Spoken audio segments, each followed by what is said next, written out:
ये दोनों है सिंथेटिक प्रोजेस्टेरॉन पिल्स। ये तो एस्ट्रो प्लस प्रोजेस्टेरॉन हो सकते हैं और प्रोजेस्टेरॉन ओनली हो सकते हैं।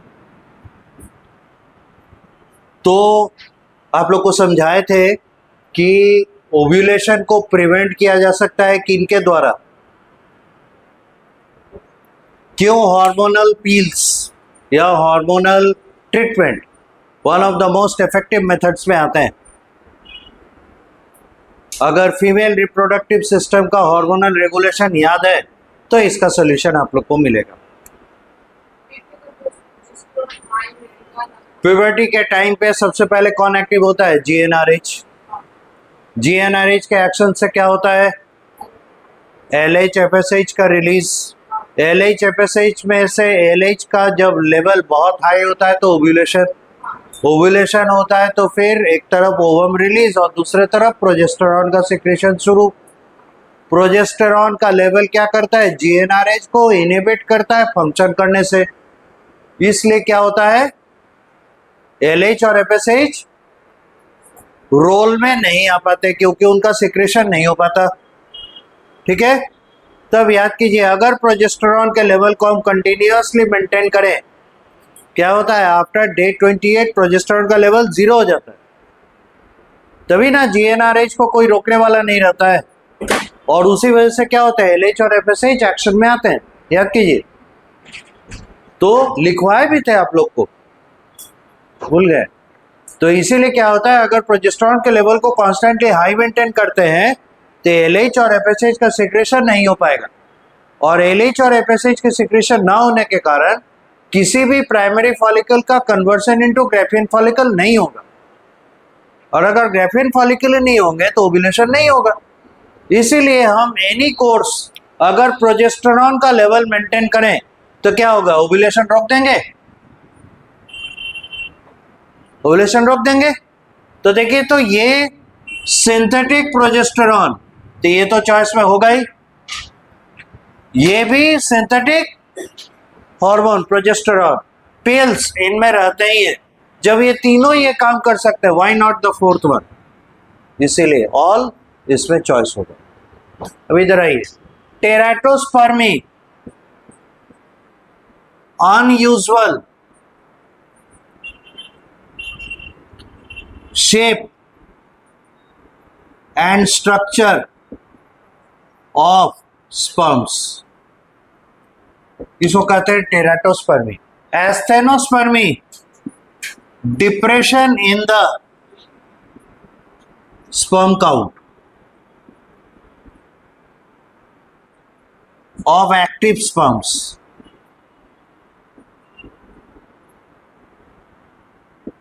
in the semen, और azoospermia, absence of sperms in the semen. यह है इन टर्म्स का मीनिंग। अब देखिए, तो वैसेक्टोमी क्या है? Cut and tie the vas deferens. अगर cut and tie the vas deferens करते हैं, इपिडिडाइमिस तक तो स्पर्म सेल्स आएंगे, वास्ट डिफरेंस क्रॉस करेगा, इजैकुलेटरी डक्ट तक आएगा। अगर वो नहीं आएंगे तो सेमाइनल फ्लूइड में कहां से रहेंगे स्पर्म सेल्स? तो इसलिए क्या होना चाहिए? एज़ोस्पर्मी। ठीक है, ये टर्म्स ही थे, बस और कुछ खास बात नहीं। क्वेश्चंस को लिख लीजिए, आंसर टिक मार्क कर लीजिए।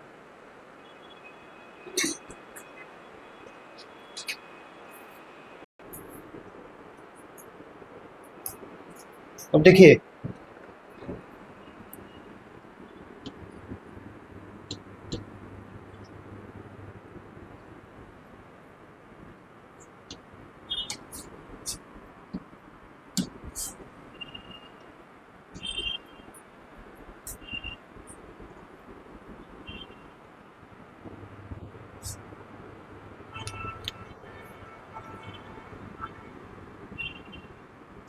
some exceptions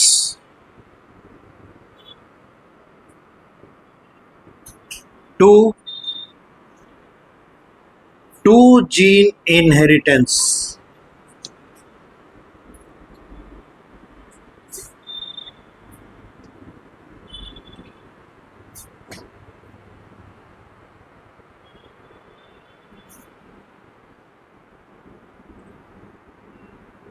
पहला है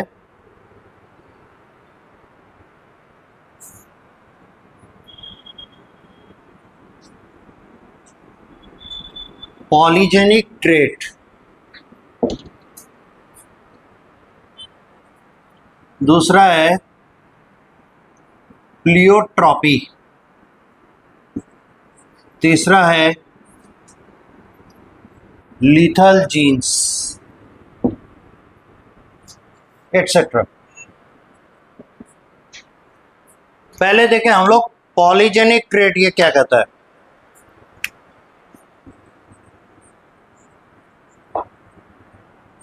पॉलीजेनिक ट्रेट ये कहता है क्या, one single phenotype is controlled by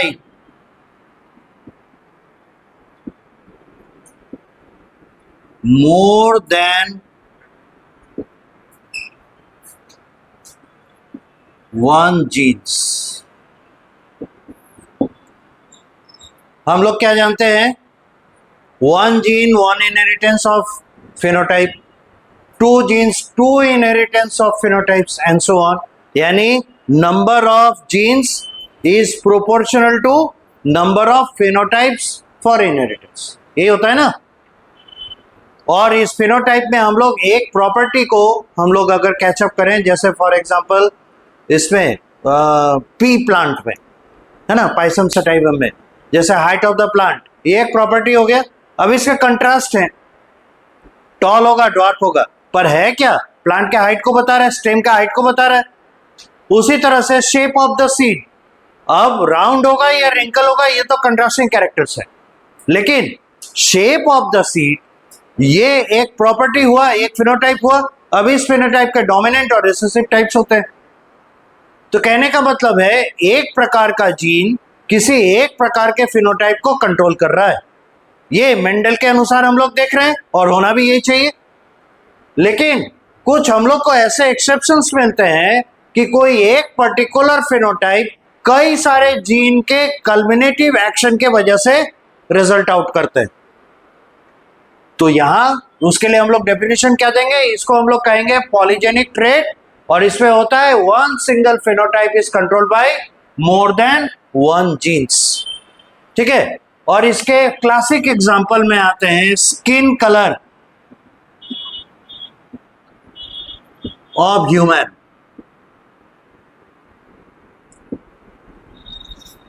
और भी है जैसे eye colour in Drosophila,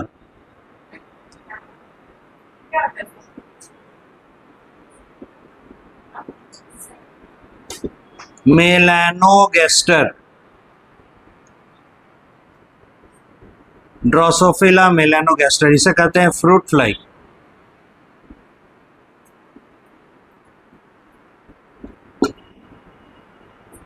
etcetera. पहली बार जब पता चला कि ह्यूमन के स्किन का कलर, ऐसा माना गया कि तीन तरह के जीन्स मिलकर कंट्रोल करते हैं। ह्यूमन के स्किन के कलर के पीछे रीजन कौन है, मेलानिन। जो स्किन पे स्किन पिगमेंट होता है उसे मेलानिन कहते हैं, और मेलानिन का सिंथेसिस कहते हैं तीन तीन जीन के ऊपर डिपेंड कर रहा है। लेकिन बाद में पता चला, लेटेस्ट स्टडी कहता है कि मोर देन 3 जीन्स, अभी पर्टिकुलरली परफेक्टली नहीं कहा जा सकता है कितने ऐसे जीन्स हैं, लेकिन 3 से भी अधिक जीन्स का पता लग रहा है जो कि स्किन कलर ऑफ ह्यूमन को कंट्रोल करते हैं। तो अभी अगर हम मान के चले 3 जीन मिलकर, 3 अलग अलग जीन मिलकर इसके स्किन के कलर को कंट्रोल करता है, तो हम लोग यहां पर क्या कह पाएंगे, एक particular phenotype skin colour of human, it is being controlled by more than one gene. ठीक है, तो पॉलीजेनिक ट्रेट यही हो गया, और ये मेंडल के एक्सेप्शन में आएंगे। मेंडल के अनुसार क्या है, एक फिनोटाइप एक जीन, यहां एक फिनोटाइप कई जीन्स हो गए। रीजन क्या है, ये कह सकते हैं हम लोग, क्या होता है, जैसे मान लेते हैं हमारे पास 3 जीन है, जीन ए एक है, दूसरा है जीन नंबर बी, और तीसरा है जीन नंबर सी, राइट। तो एक स्टार्टिंग मॉलिक्यूल होता है, एक स्टार्टिंग मॉलिक्यूल होता है, और एंड प्रोडक्ट होता है मेलानिन। ठीक है, एक स्टार्टिंग मॉलिक्यूल होता है जो अल्टीमेटली बदलेगा किसमें, मेलानिन, जो आउटपुट है, और मेलानिन के कॉन्सेंट्रेशन के ऊपर स्किन पर, है ना, कलर डेवलप होंगे। तो क्या क्या कि जीन ए का प्रोडक्ट एंजाइम ए है, फॉर एग्जांपल मान लेते हैं। ठीक है, जीन ए का प्रोडक्ट हो गया एंजाइम ए। ये एंजाइम ए स्टार्टिंग मॉलिक्यूल पर एक्शन करेगा और प्रोड्यूस करेगा ए प्रोडक्ट मॉलिक्यूल, से फॉर एग्जांपल P1। ठीक है, अब क्या होगा, जीन बी है, इसका प्रोडक्ट होगा enzyme ENZ for enzyme B, और ये एंजाइम बी एक्शन करेगा प्रोडक्ट P1 पे, और इसको कन्वर्ट करेगा अनदर प्रोडक्ट,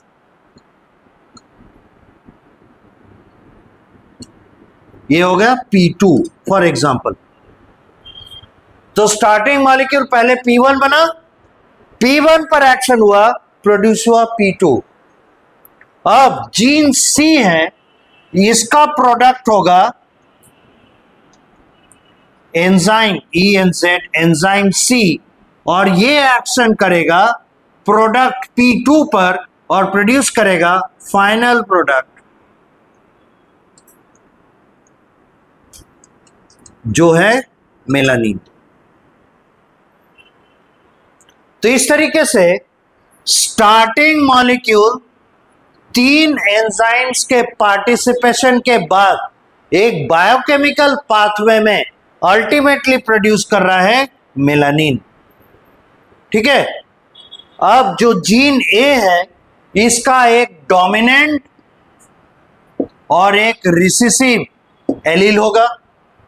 जीन बी है, इसका भी एक डोमिनेंट और एक रिसेसिव एलील होगा। जीन सी है, इसका भी एक डोमिनेंट और एक रिसेसिव एलील होगा। आपको ऐसा नहीं लग रहा कि कल इसी के बारे में हम लोग एक फुल टॉपिक, एक फुल प्रॉब्लम डिस्कस किए हैं, ए बी बी एंड सी सी। तो वो कैपिटल में थे और वो क्या हो गए, डोमिनेंट फॉर्म, और उसका जो स्मॉल लेटर वाला था वो क्या हो जाएगा, रिसेसिव। इनके क्रॉस के वजह से हाइब्रिड बने, capital A small A, capital B small B and capital C small C. ये जो हाइब्रिड होंगे ये इंटरमीडिएट डार्क कलर वाले पर्सन्स होंगे। ठीक है, और ये इनहेरिटेंस पैटर्न ये कहता है कि जितना ज्यादा, है ना, हेट्रोजाइगोसिटी होगा, यानी जीन ए, जीन बी और जीन सी फॉर एग्जांपल तीनों में हेट्रोजाइगस हो गए, तो क्या होगा, जो डोमिनेंट जीन है उसका इफेक्ट कुछ कम आएगा, राइट। 100% इफेक्ट नहीं दे पाएगा, कुछ कमी रहेगी। और जितना ज्यादा रिसेसिवनेस उसमें आएगा तो functional gene, functional product enzyme A या एंजाइम बी या एंजाइम सी, उसमें उतनी कमी आएगी। जितना फंक्शनल जीन में कमी आएगा, जितना फंक्शनल प्रोडक्ट आई मीन कमी होगा, ये जो स्किन कलर है जो रिस्पॉन्सिबल हो रहा है मेलानिन के वजह से, ये मेलानिन का कॉन्सेंट्रेशन उतना ही कम होता जाएगा स्किन में। तो जो सबसे फेयर होंगे, जो यूरोपियंस है फॉर एग्जांपल, सबसे ज्यादा फेयर है, तो उनके इनहेरिटेंस पैटर्न में ज्यादा करके आपको रिसेसिव वाले एलील, जैसे जीन ए के रिसेसिव या जीन बी के रिसेसिव या जीन सी के रिसेसिव, तीनों में से कम 2 के रिसेसिव मिलेंगे ऑन एन एवरेज, ठीक है। और जो अफ्रीकन्स हो गए जो सबसे ज्यादा डार्क साइड में स्किन रखते हैं, उनमें ज्यादा करके आपको क्या मिलेंगे, डोमिनेंट एलिल्स मिलेंगे। इसलिए उतना ज्यादा मेलानिन उनके स्किन में सिंथेसिस होगा और उनका स्किन कलर उतना ही ज्यादा डार्क होगा। तो हम लोग इंटरमीडिएट आएंगे। तो इसलिए क्या होगा, जो अफ्रीकन ट्राइब्स होंगे या अफ्रीकन पर्सन्स होंगे, जो अफ्रीकन नेटिव्स हैं, उनको हम लोग निग्रो कहते हैं और उनमें स्किन कलर में एक्सेसिव मेलानिन पाया जाता है। और जो यूरोपियंस है, जिन्हें हम लोग कई बार आर्यंस भी कहते हैं, तो आर्यंस के स्किन में है ना, ये जो मेलानिन है इसका कॉन्सेंट्रेशन सबसे कम पाया जाएगा, इसलिए उनमें क्या होगा, स्किन कलर उतना फेयर होगा। और समय बदलने के बाद क्या हुआ, आर्यंस और बुलेट इसके बीच में क्या कहते हैं, अफ्रीकन्स के बीच में क्रॉस ब्रीड हुआ, और क्रॉस ब्रीड के बाद जो जन्म लिए उन्हें हम लोग कहते हैं मुलेटोस, ठीक है। तो ये मुलेटोस, इनके स्किन में अब क्या आ रहा है, रिसेसिवनेस आने लग गया, एटलीस्ट उनमें हेट्रोजाइगोसिटी तो आना शुरू हुआ। और आपको क्या पता है, हेट्रोजाइगोसिटी आने की वजह से स्किन का डार्कनेस कम होने लगेगा। तो स्किन के डार्कनेस पे कमी, वो ऐसा नहीं, मतलब वो क्या हुआ है, ना कंप्लीटली अफ्रीकन है ना कंप्लीटली आर्यंस है, उनके इंटरमीडिएट्स हैं। तो इसलिए उनके स्किन में आपको वैरायटीज दिखे, है ना। कोई बहुत ज्यादा, मतलब कुछ फेयरनेस में ज्यादा होंगे, कुछ कम फेयर होंगे, लाइक दैट। यानी एक स्केल बनेगा, एक ग्रेडियंट स्केल बनेगा। और आप जो फिनोटिपिक रेशियोज निकाले थे 27:9:3:3:9:3:3:1, क्या चीज नहीं, तो वो जो रेशियो निकला था, दैट रेशियो शोज कि सबसे ज्यादा डार्क वाले किस में आएंगे, 27 ग्रुप में, और सबसे ज्यादा लाइट किस में आएंगे, 1 वाले ग्रुप, और बीच में जितने आएंगे 9 वाले या 3 वाले या बाकी जो 1 वाले होंगे वो इंटरमीडिएट में, और लास्ट वाला 1 जो होगा वो एक्सट्रीमली फेयर में आएंगे। This is the reason why कि हम लोग इन्हें पॉलीजेनिक ट्रेट में रखते हैं और ये मेंडेलियन इनहेरिटेंस में एक्सेप्शन में आते हैं, ठीक है। पहले यहां तक लिखिएगा, इसका डेफिनेशन लिखिएगा, उसके बाद बताते हैं मोर देन 1 जीन्स तक। एग्जाम्पल में स्किन कलर ऑफ ह्यूमन, फिर इसको हम लोग डील करें।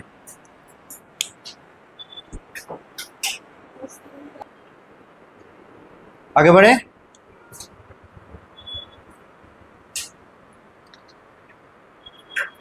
लिखिए the skin colour of human करके डैश दीजिए, the skin colour of human,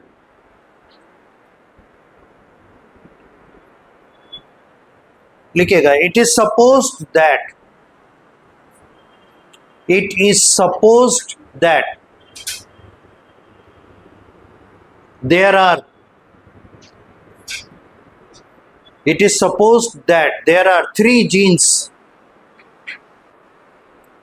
there are three genes that control the development of melanin, MELANIN. It is supposed that there are 3 genes that control the melanin, comma देके the skin pigment of human, the skin pigment of human, full stop. Melanin is present on the skin. Melanin is present on the skin. Melanin is present on the skin to protect it. Melanin is present on the skin to protect it from sunburn. To protect it from sunburn. Sunburn समझते हैं, जो darkness आता है, tan आता है ना, तो वो सनबर्न के वजह से क्या होता है, स्किन जल सकता है, स्किन में डैमेज हो सकता है। और सनबर्न में एक्चुअली जो सनलाइट में अल्ट्रा वायलेट रेडिएशन रहता है, उस अल्ट्रा वायलेट रेडिएशन से प्रोटेक्शन के लिए ये स्किन पिगमेंट रहता है, मेलानिन रहता है। तो क्या लिखे, from sunburn and from the ultraviolet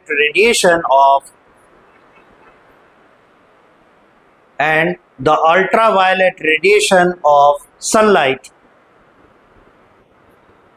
causing damage to the skin cells,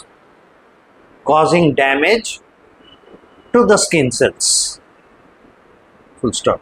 para change कर लीजिए। Following is the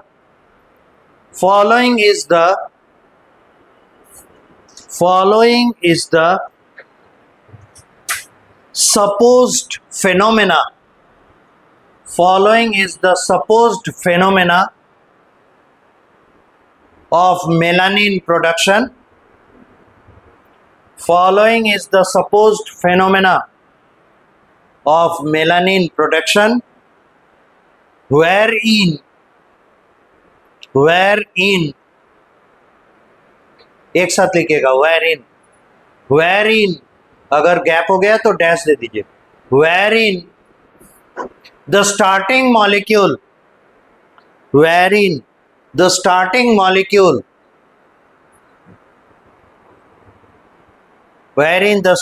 molecule in different steps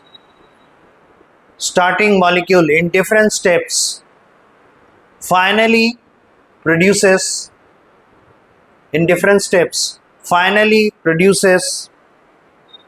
the skin pigment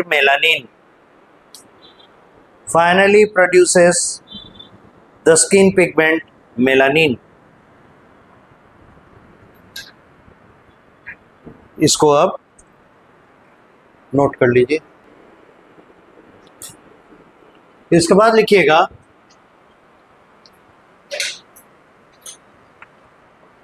each gene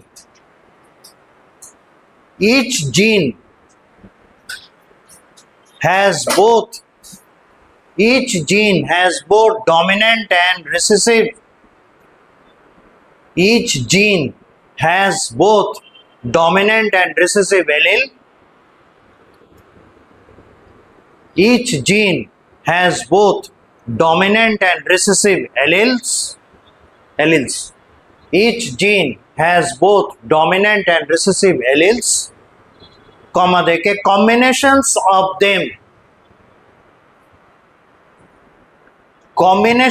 of them will produce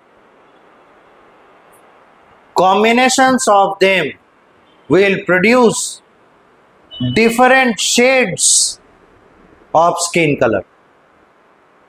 Combinations of them will produce different shades of skin color.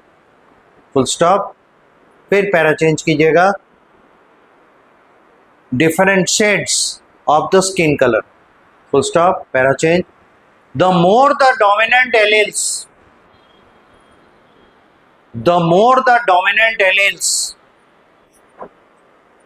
in the combination,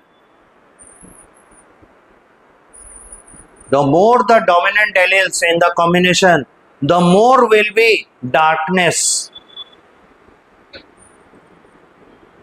The more will be the darkness, and the more the recessive alleles, in the combination, the more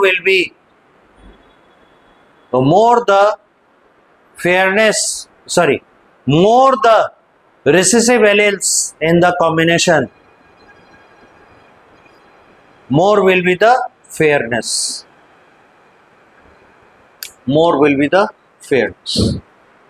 full stop. ये हुआ polygenic track का, इसके बारे में थोड़ा सा insight दिया भी है, इसलिए हम लोग इसको थोड़ा डील किए। अब दूसरे पर आइए एक्सेप्शन में, टू जीन इनहेरिटेंस। ये है प्लियोट्रॉपी। आप लोग को याद होगा हम बोले थे कि देखिए सिकल सेल एनीमिया कई जगह पे एग्जाम्पल्स के तौर पे आएंगे। पहला एग्जाम्पल के तौर पे कहां पर आया था सिकल सेल एनीमिया, बता दीजिए तो? कोडोमिनेंस। ठीक है,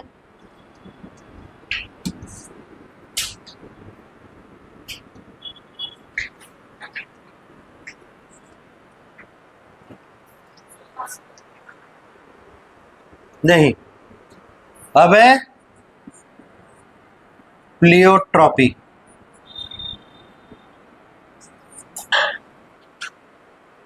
डेढ़ घंटे के क्लास में अचानक से प्यास लग जाता है, पहले से कहीं नहीं तैयार रहता। प्लियोट्रॉपी है, it is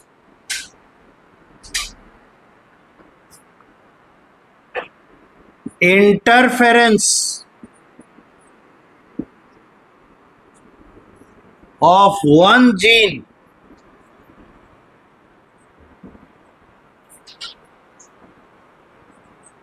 with the expression of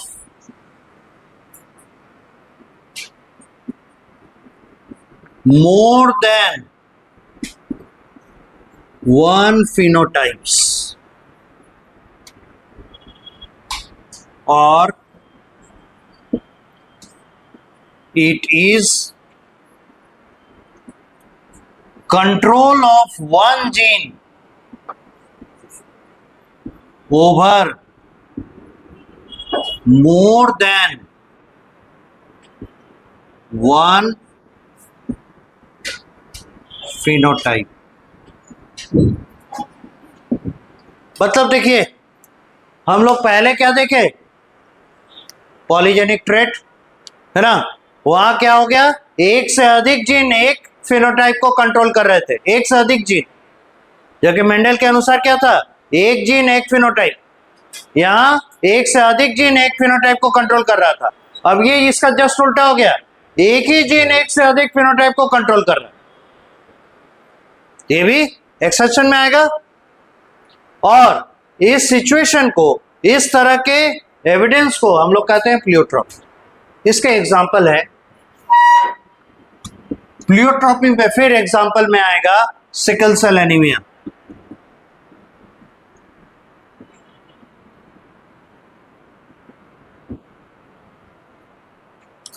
फिर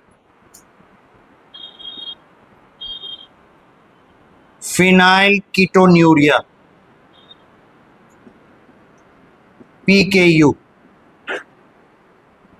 फिनाइल कीटोन्यूरिया।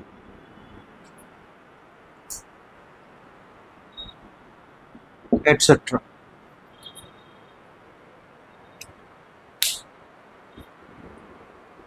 यहां तक लिखिए।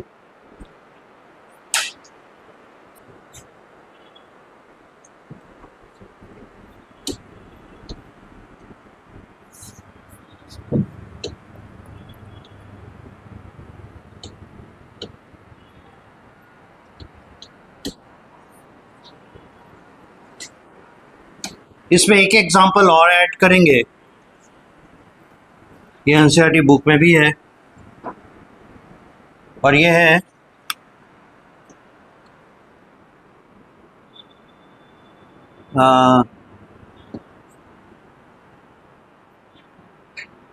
Seed of P,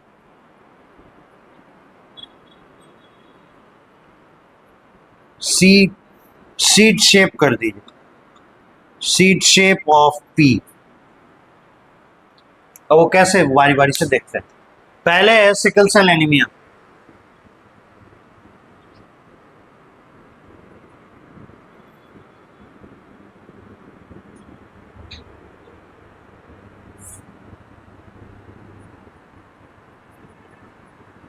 responsible gene is the beta globin gene, making the beta chain of hemoglobin. ये हम लोग जानते हैं कौन रिस्पॉन्सिबल है, बीटा चेन के गड़बड़ी से ये चीज होता है ना, तो बीटा ग्लोबिन जीन उसे कहते हैं जो बीटा चेन बनाएगा, ठीक है। इसलिए so the phenotype directly affected या directly influenced is the beta chain of hemoglobin, है कि नहीं।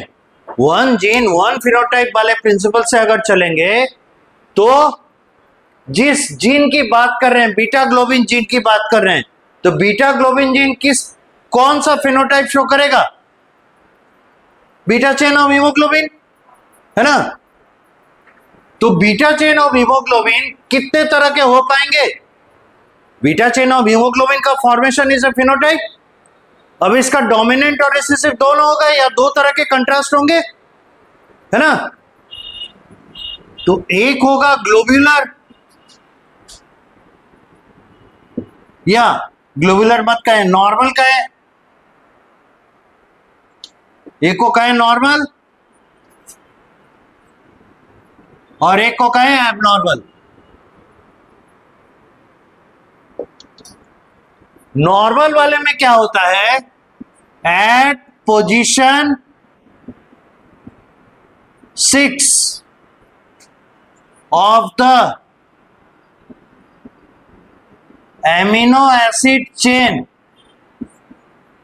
अब पूछिएगा एमिनो एसिड कहां से आ गया, एमिनो एसिड क्या कंस्टिट्यूट करता है, अगर सीरीज में आएगा तो एक दूसरे से जुड़ेगा तो प्रोटीन, और हीमोग्लोबिन क्या है, एक प्रोटीन है, तो बीटा चेन क्या होगा, एक प्रोटीन होगा, ठीक है। तो नॉर्मल वाले में क्या होता है, 6 पोजीशन पे, at the position 6 of the amino acid chain aspartic acid is present।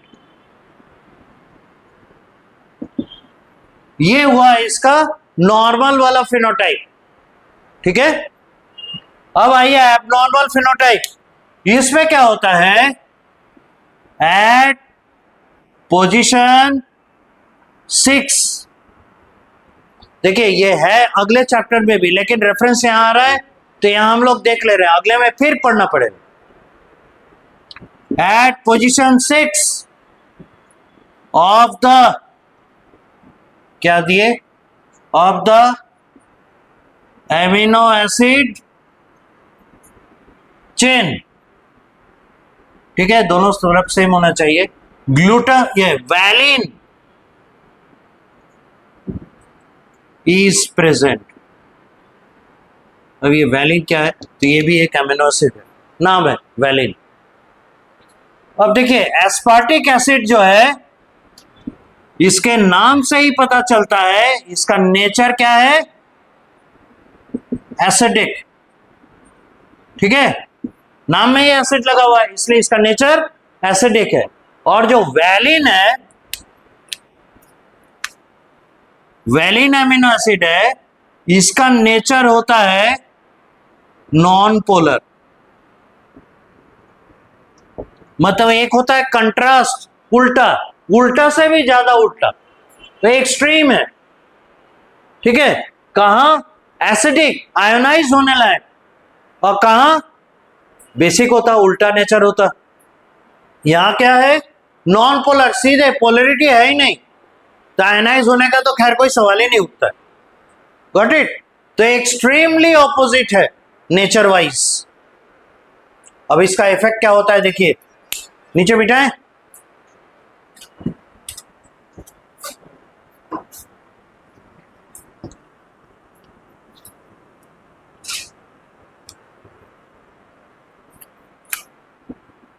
Effect, यानी 6 पोजीशन पे एस्पार्टिक एसिड रहने से the beta chain is normal, elongated, and so it can transport oxygen and carbon dioxide. ये तो काम होता है haemoglobin का। तो हीमोग्लोबिन का ऑक्सीजन और कार्बन डाइऑक्साइड जो ट्रांसपोर्टेशन काम है, ये अल्फा चेन और बीटा चेन दोनों करते हैं। तो यदि एस्पार्टिक एसिड रहेगा तो ऑक्सीजन और कार्बन डाइऑक्साइड का ट्रांसपोर्ट कर पाएगा, और ये कर पा रहा है, ये दूसरा फिनोटाइप हो गया, होगा ना। ऑक्सीजन का ट्रांसपोर्ट करना, कार्बन डाइऑक्साइड का ट्रांसपोर्ट करना, रेस्पिरेटरी गैसेस का ट्रांसपोर्ट करना, ये दूसरा फिनोटाइप होगा कि नहीं होगा? होगा, मान रहे हैं? Second phenotype,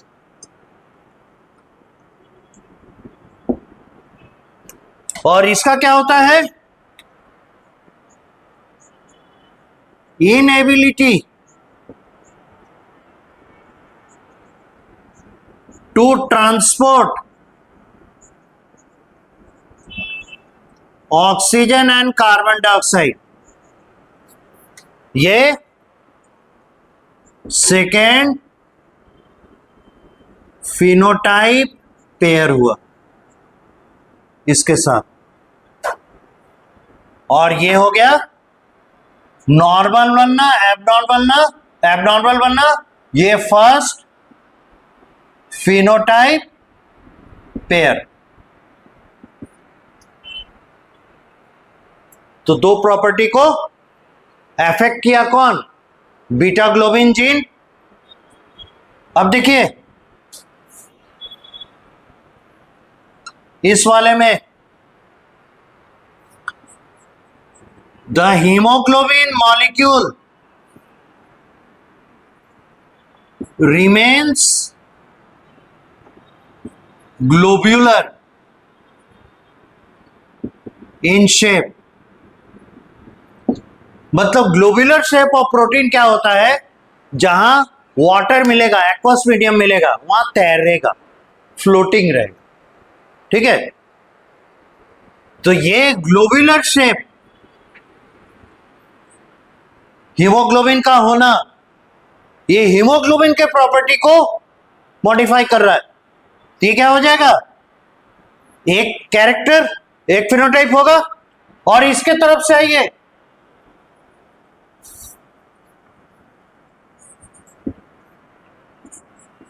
the haemoglobin molecule becomes fibrous, धागे जैसा बन जाएगा।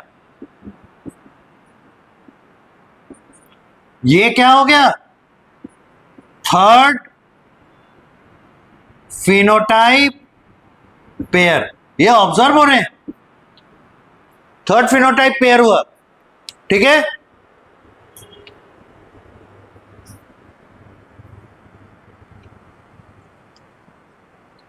उसके बाद देखिए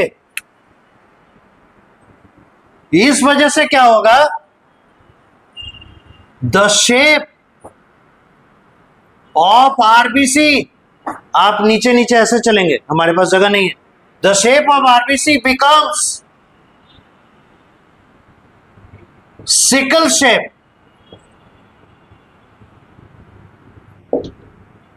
और इसके वजह से द शेप ऑफ आरबीसी ये हो जाएगा सर्कुलर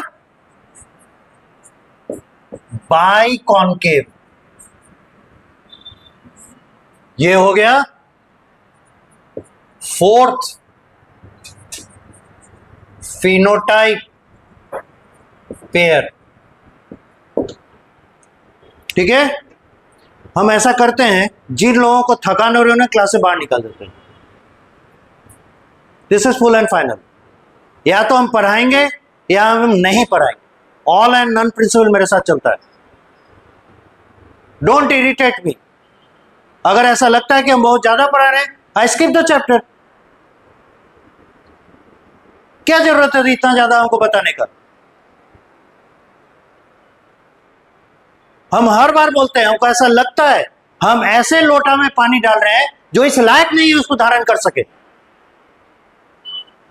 सारा पानी बह जाता है।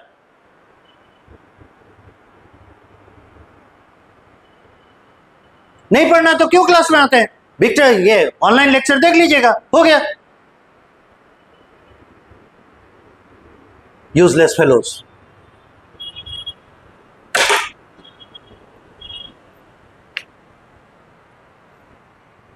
उसके बाद ये क्या कॉज करेगा?